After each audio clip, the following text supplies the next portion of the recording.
দেখো ব্যাটারিটা ডিসচার্জ করা হবে। ব্যাটারি ডিসচার্জ মানে ব্যাটারির মধ্যে যেটা অপ্রয়োজনীয় ভোল্টেজ রয়েছে সেটাকে নষ্ট করে দেবো। যদি এতে ব্যাটারি রিপেয়ারিং হয়ে যায় যাবে, নাহলে ব্যাটারি বাদ হয়। ঠিক আছে, অনেক সময় বেশি ভোল্টেজ থাকার পরেও সেটা বন্ধ হয়ে যায়। এটা হচ্ছে ব্যাটারি ডিসচার্জ করতে হবে। এইবার ব্যাটারি কী করে ডিসচার্জ করব, এই ব্যাটারিটা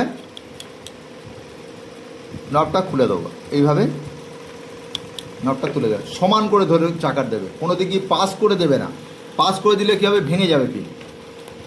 এবার এটাকে এই উল্টে দিলাম। এর প্লাস মাইনাস কোথায় দেখো, বোর্ডের গায়ে লেখা আছে, দেখো বোর্ডের গায়ে লেখা আছে প্লাস এদিকে মাইনাস এদিকে। ওকে, প্লাস এদিকে মাইনাস এদিকে। মিটার দিয়ে মাপবো, পেয়ে যাব।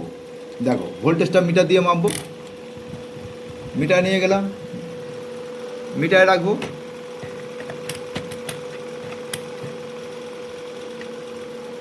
দেখো প্লাস মাইনাস আমি ধারে ধরবো আগে।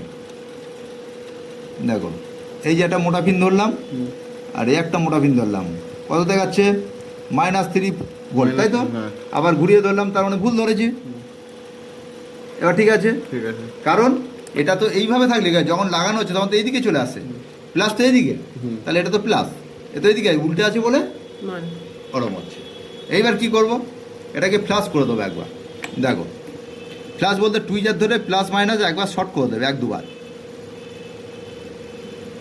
প্লাস হলো, প্লাস হলো, নষ্ট হয়ে গেল, কিন্তু ভোল্টেজ একই থাকবে। অ্যাম্পিয়ারটা নষ্ট করে দেওয়া হলো।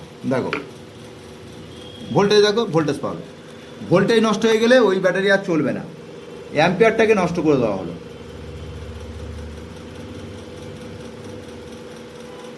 ঠিক আছে, ভোল্টেজ অ্যাম্পিয়ারটা নষ্ট হয়ে গেছে, মিটার বন্ধ করে দেবে, এটাকে লাগিয়ে দাও।